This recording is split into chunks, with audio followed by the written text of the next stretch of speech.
Hello, what's up, guys? This is TS Football Broadcast. We are here to recap the Saturday XFL games. Starting off with the New York Guardians at the DC Defenders. The game started off for Matt McGloin pretty good. He had a good throw, but it was dropped.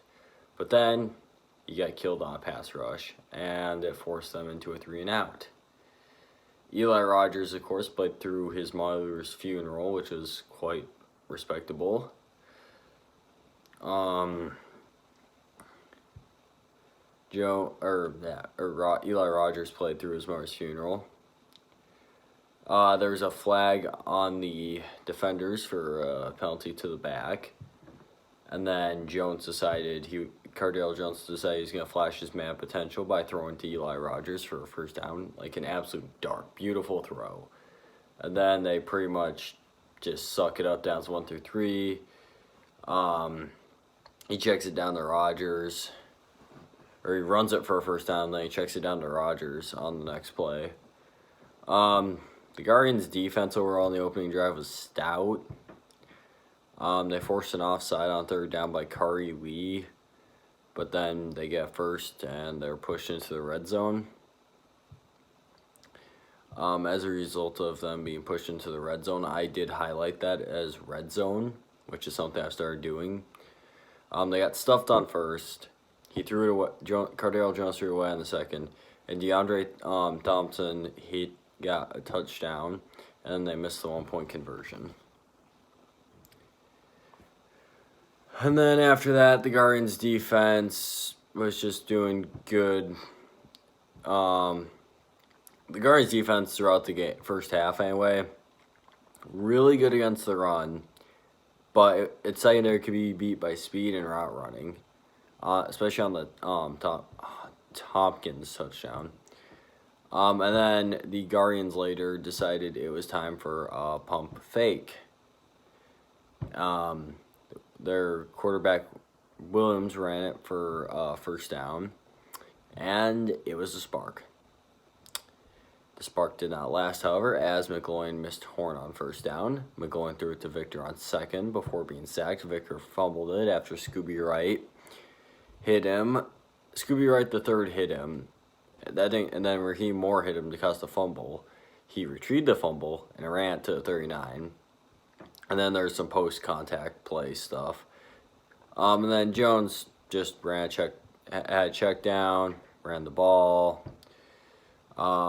He did have a good run throw to Dupree. Overall, the first score was dominated by Pumphrey's being stuffed. And here's some stats. The first quarter ended score 0-6. DC leads the Guardians.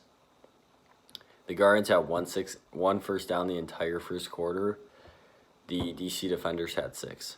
Tompkins had a drop during the second quarter as well. And then Jones hit him before being wrapped up. And then they got to the red zone again. The corner, Jamar Summers, smothered Thompson on first down. Presley got stuffed on second and goal. And then the check down third and goal didn't work, so as a result, they had to take the field goal 9-0. And then I missed part of the second quarter because my mom came home from the hospital. So what I saw from that was McGloin threw a pick right to a defensive back. That's what I missed, I guess, because I went back and watched it. Some of it anyway. And then Jones almost got picked by another Jones with 3:26 left in the half, which is about where I picked it up. Because I did rewind a little bit, but I didn't detail it, go through. The Defenders' defense in the first half was awesome at bringing pressure, and then Eli Rogers was punt returning pretty good. And then Cardale Jones slinged it to Richard Rocket Ross, which I didn't know that was his nickname. And then Jones also escaped the sack for a check down. So DC kicks the field goal, they end the half leading 0-12. Or Defenders 12, Guardians 0. Now, here's what I saw. The Defenders physically dominated the Guardians in the first half.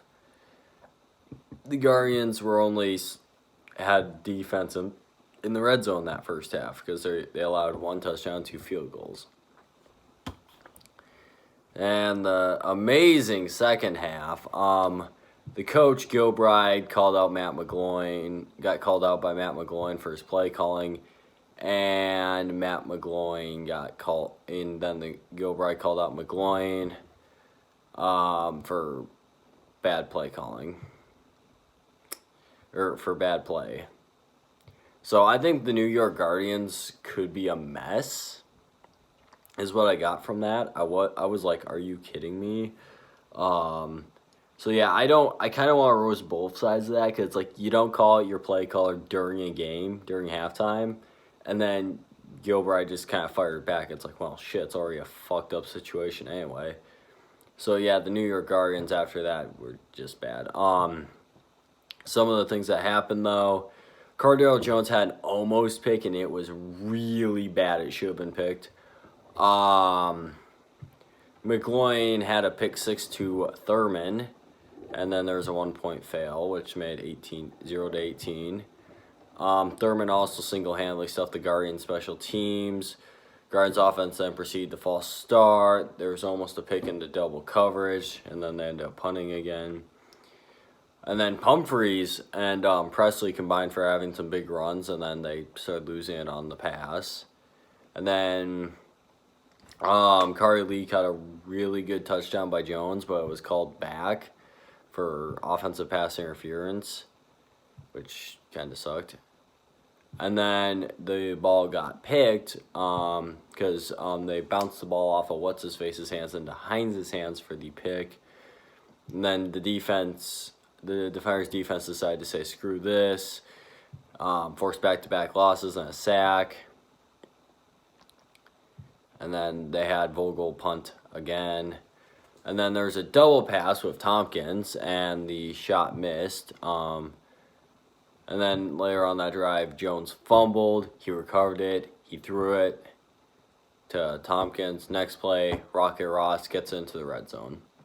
Now in the red zone this time, they hit Tompkins on first and goal for a 6-yard gain. They get stuffed on second.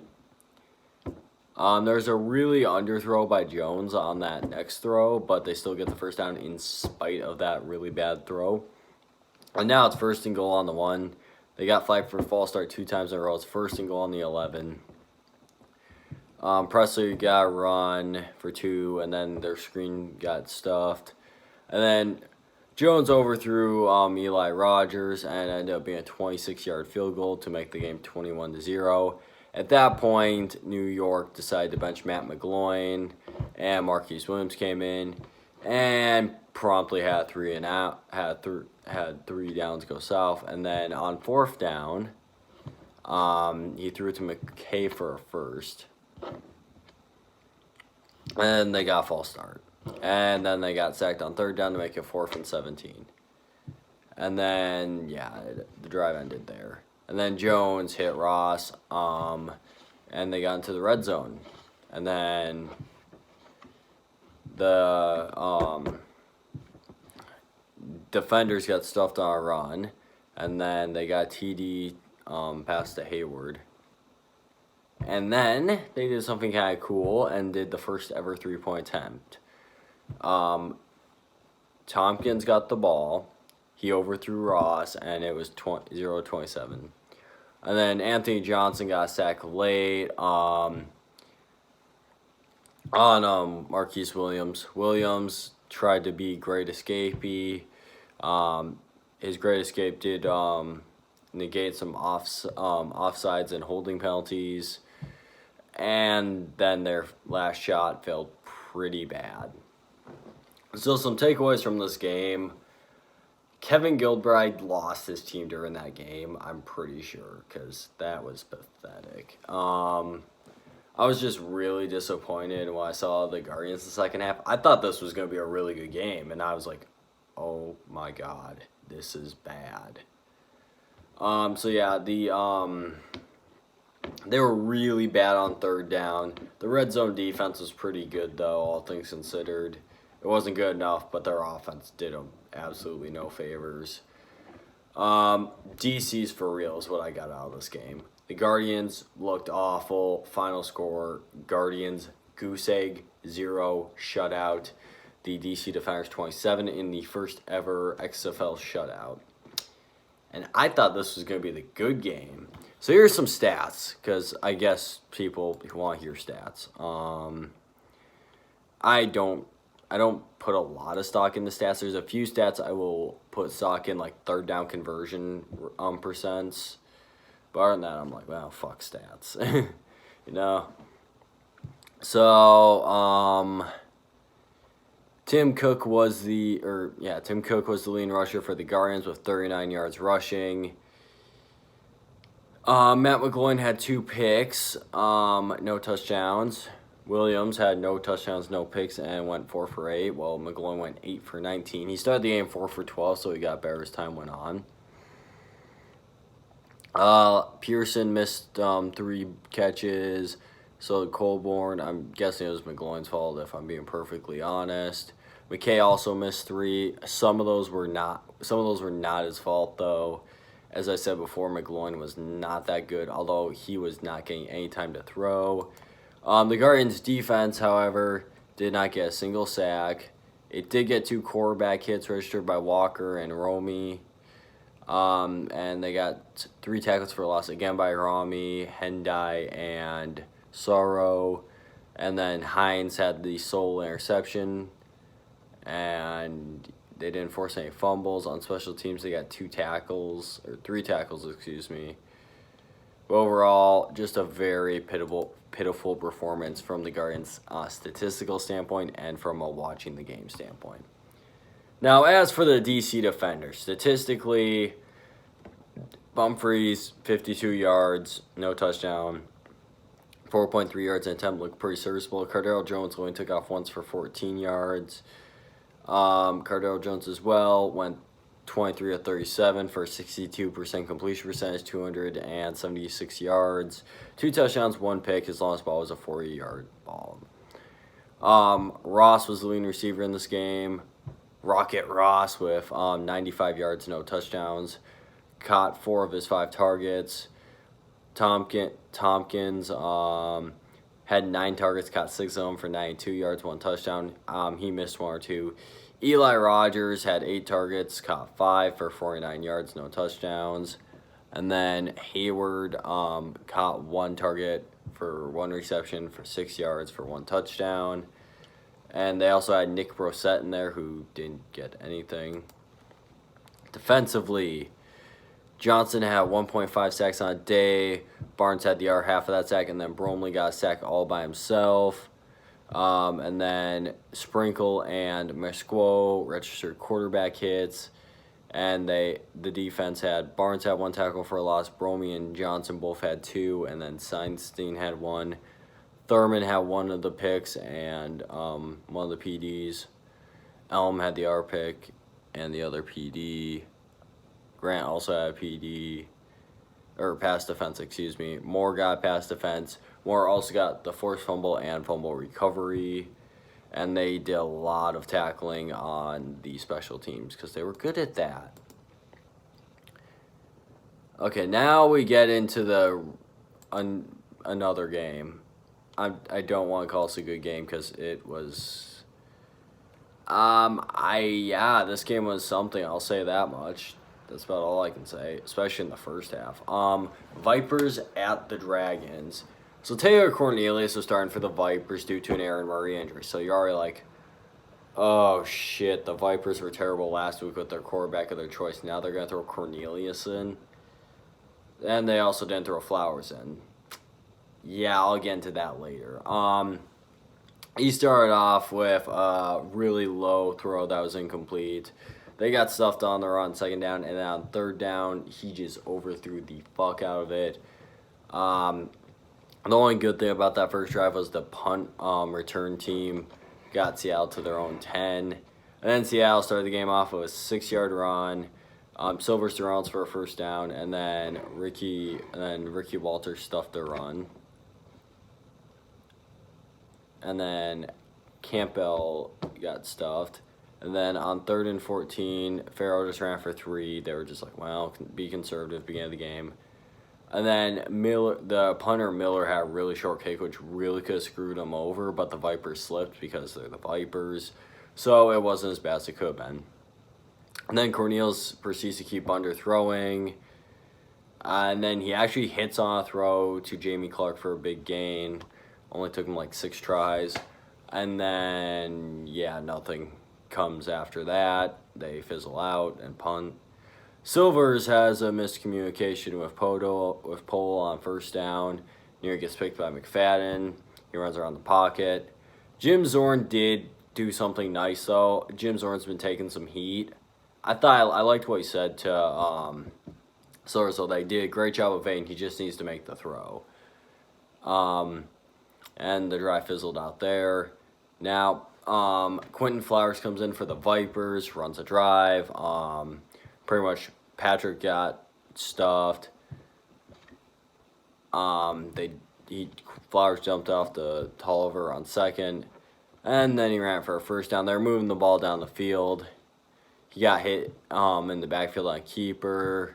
They also got a delay of game. He then underthrows it on third down, and Seattle just blitzes the hell out of him on fourth. And the Vipers got revenge on that with a blitz and a sack on second down.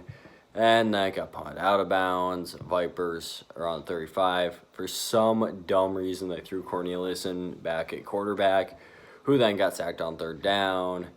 And then Dragons got field position near midfield. And then roughing the passer on Plummer got them really close to field goal range. Podol again has issues with the footing. And then freaking Jim Zorn with the amazing play call, F off, F left. That I love the name of that play call, and I figured it needed to be mentioned. As well, Silvers hit Reynolds for a first, and then they failed on third and long, and then they got a delay of game.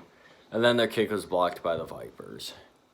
And the run game for the Vipers started taking off because of Smith.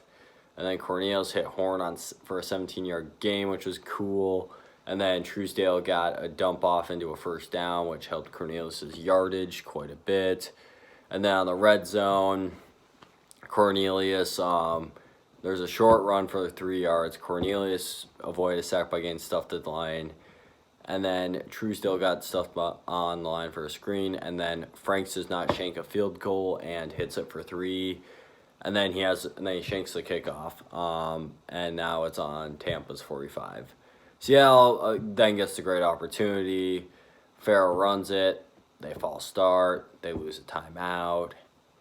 And then Silvers, being an idiot, dumps it off, gets him out of range. And then Silvers slings it on third. He misses, and it's an underthrow. And they gained a net of 5 yards on that drive after amazing field position. But Brock Miller is an amazing punter, and then the Vipers run out. Second half. This was an amazing quote by Vipers head coach Mark Trestman. Defense, are you having fun? They were at the time, not at the end. So Seattle just started the second half by breaking a really good punt, starting at midfield, or really good kickoff return. Started at midfield. Williams ran for 19 yards, which is the longest play for Seattle at that point. Ran for another first down. And then they got 2 holding calls to get them to 1st and 20. Silvers hit Hammett for 11. Gardner ran for a first. Henneman saves another completion by batting the ball out of Reynolds' hands. And then Silvers throws a pick 6 to McFadden, and it was a 78-yard pick 6. Tampa, of course, does not get it. It was a pitch play, so what do you expect? 9-0. Another amazing quote from McFadden. They don't score, they don't win. He should have told that to his offense, because no scoring for the Vipers occurred after that quote. And then Silvers, as I might call him, Slinging Silvers, hit Reynolds for a 68-yard touchdown. They went for 2. It failed. Some holding penalties were declined. And then the Dragons got pinned the Vipers deep. Flowers came back in. He played a few drives. They punted. The Vipers did get a sack on Silvers. Then Silvers had a big throw broken up. It was to Bird and Kelly broke it up. Again, the Dragons pinned him deep. There's a big run for Smith. That was 13 yards, and then it was a false start. Flowers threw low to a wide open receiver, which led to a miss. And some delayed games, some personal foul stuff. And then awful Vipers kick attempt 9-14 at this point. I might have. Oh yeah, right. Okay, I was double checking. I have my shit together mentally, guys. Sorry. Yeah, not good at this point. So Franks did shank that kick, I believe, and then pass interference. On the Vipers, got Dragons the first down, and then Farrell just started running for gains. Vipers decided, hey, let's go stuff the other guy. They did.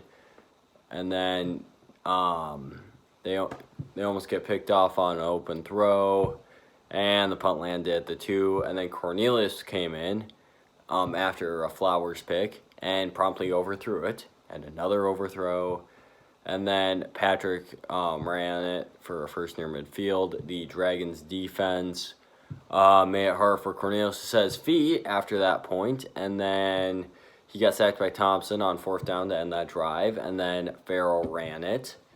And then a flag on the Vipers' D for unnecessary roughness ultimately set up a field goal for the Seattle Dragons, and it was 9-17 at that point. And then Cornelius almost threw a pick on the first play of the pursuing drive. Sorry about that, guys. I'm still like a little sick. So anyway, Cornelius dumps it off, and then they get some yards after the catch.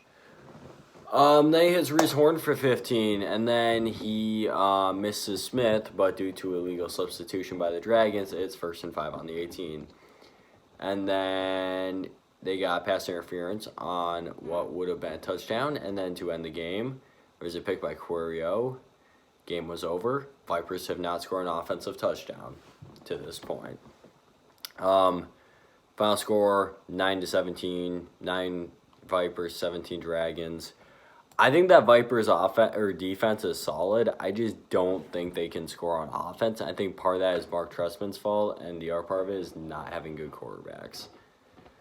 So, since for you statty people, for the Vipers, Patrick had 14 attempts, 73 yards, no touchdowns, 5.2 yards an attempt. Smith had 11 carries for 46 yards, no touchdowns. Quinn Flowers had 5 carries for 15 yards. No touchdowns. Throwing the ball. Cornelius went 16 of 27, 154 yards. 2 picks. No touchdowns again. Quinn Flowers went 3 for 7, 43 yards. No touchdowns. 1 pick. 18 yards total. In terms of pass catching, the targeted Jones 5 times. He only held in 1 reception, but his quarterbacks are playing like dog shit. Additionally, Truesdale missed a reception, and Horn missed 3 receptions after having 8 targets. He got 5 of them, and no touchdowns all around. The best player was Horn with 51 yards. Everyone else had like various teens and 20s. And defensively, they actually did some stuff. Priester with a sack, Branch with the sack, Neal got a quarterback hit, Mount got a quarterback hit, Wacha got a quarterback hit, and Walker got a quarterback hit, so they were doing good. They're disrupting the pass game. And then Branch got 2 tackles for a loss, Heyman got a tackle for a loss, Whitlock got a tackle for a loss, Moore got 2 tackles for a loss, and Priester got a tackle for a loss. And then McFadden had an interception. And then pass defenses, Heyman had 2, Kelly had 1, Moore had 1, and McFadden had 2. And on special teams, they did very little tackle. Now, the winners of this game, the Seattle Dragons, statistically did not look any better. If anything, they probably looked just as bad. Williams and Farrow both had 45 yards. Williams had 11 attempts, Farrow did on 10. Neither of them scored a touchdown. Brandon Silvers went 7 of 18, 91 yards, 1 touchdown, 1 pick. I frankly think he looked awful in this game, as did any quarterback who played in this game, to be honest. None of them looked good. Reynolds was targeted 8 times, caught 3 of them. I think a lot of his failure came from the fact that Silvers was not good, and he got 68 of his 87 yards on one play, and 68 of Silver's 91 yards came on one play. He was checked down Charlie the whole game, and it was pretty bad. Whenever he wasn't, he normally didn't get a completion. Reynolds was responsible for a sole touchdown. Hammett had an 11-yard play on his 1 reception, and then everyone else had negative yards, including Podol, who was targeted 4 times, negative 1 yard. Johnson, negative 2 yards, and Williams, negative 4 yards. That's pretty disgusting from a stats standpoint. And then in terms of their defensive stats, they had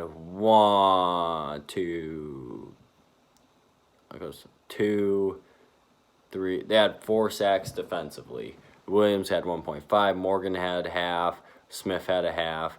Sutton had half, and Thompson had 1 whole sack to himself. They did get 3 quarterbacks hits. Sutton was responsible for 2 of them. Maponga got 1, and then they had a shit ton of tackles for a loss. Johnson got 2. Williams got 2. CC got 1. Morgan got 1. Smith got 1. Serpling got 1. Thompson got 1. Clark got 1. Sutton got 1. And then for picks, Quario had the game-sealing pick. Frazier had a pick, and Clark had a pick. And then for pass defenses, CC got 1. Clark got 1. Frazier got 1. And Quario had 2. And then they made a lot of tackles for special teams. Wow, that was really boring to read from a stats standpoint. Okay. Yeah, I see why I don't go for the stats stuff a lot anymore, because it's not fun. Is there any more stats you guys would like to hear?